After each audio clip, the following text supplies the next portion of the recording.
ప్రతి ఒక్కళ్ళం ఈ స్థానాలకి మనం వచ్చామంటే ముందుగా మాతృదేవో భవ, పితృదేవో భవ, ఆచార్య దేవో భవ అంటే గురువు తల్లిదండ్రుల కంటే ఎక్కువ.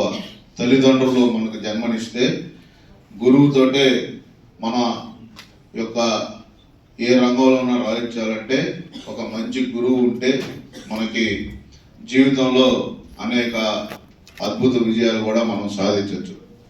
ఈరోజు ఈ యొక్క ఉపాధ్యాయ దినోత్సవం అంటే ముందుగా మనం సర్వేపల్లి రాధాకృష్ణ గారి జయంతి.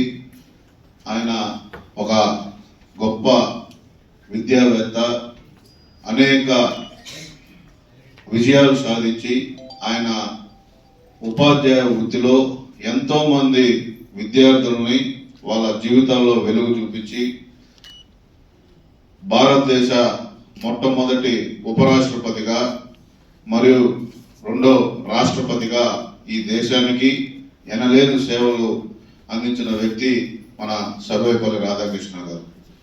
ఈరోజు ఆయన స్ఫూర్తితోటి ఉపాధ్యాయులు కూడా ఈ యొక్క సెప్టెంబర్ 5ని ఆయన విద్యా వ్యవస్థలో కానీ ఆయన ఈ యొక్క భారతదేశానికి చేసిన సేవల్లో కూడా స్వాతంత్ర వచ్చినప్పుడు ఆయన పడిన ఈ యొక్క అనేక విజయాలను కూడా పురస్కరించుకొని ఈ యొక్క ఉపాధ్యాయ దినోత్సవంగా ఈ సెప్టెంబర్ 5 ఆయన జయంతి సందర్భంగా జరుపుకోవడం చాలా సంతోషం.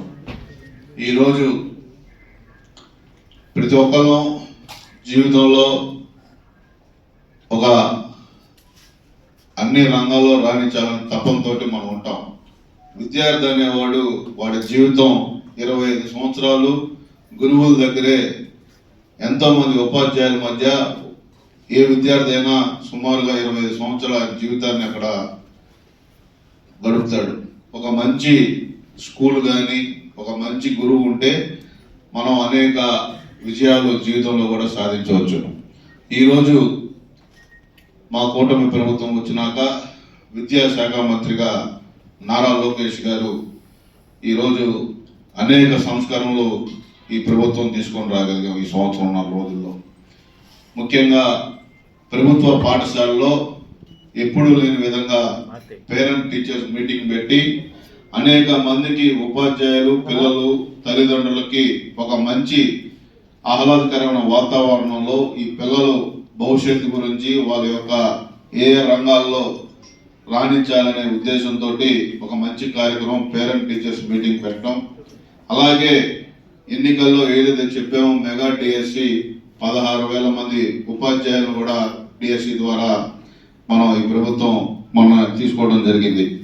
అలాగే ఈరోజు విద్యారంగానికి సుమారుగా ఆంధ్ర రాష్ట్రం 30,000 కోట్ల బడ్జెట్ కూడా మా ప్రభుత్వం ఈరోజు కూటమి ప్రభుత్వం పెట్టిందని కూడా తెలియజేసుకుంటూ, ఈరోజు ప్రభుత్వ పాఠశాలలో కూడా ఈ ఏఏ కోర్సు కానీ డిజిటల్ క్లాస్ రూమ్స్ కానీ అనేక రంగాల్లో మార్పులు తీసుకొస్తున్న వ్యక్తి మా గౌరవ విద్యాశాఖ మంత్రి నారా లోకేష్ గారు అని కూడా మీ అందరికీ తెలియజేసుకుంటూ, ఈరోజు మనం ఆంధ్ర రాష్ట్రంలో కానీ భారతదేశంలో ఒక టీచర్స్ డే అనేది సర్వేపల్లి రాధాకృష్ణ గారికి ఘనమైన నివాళులు అర్పిస్తూ ఈ కార్యక్రమాన్ని నన్ను ఆహ్వానించిన ప్రభుత్వ అధికారులందరికీ మనస్ఫూర్తిగా నా ధన్యవాదాలు తెలియజేసుకుంటూ సెలవు తీసుకుంటాం.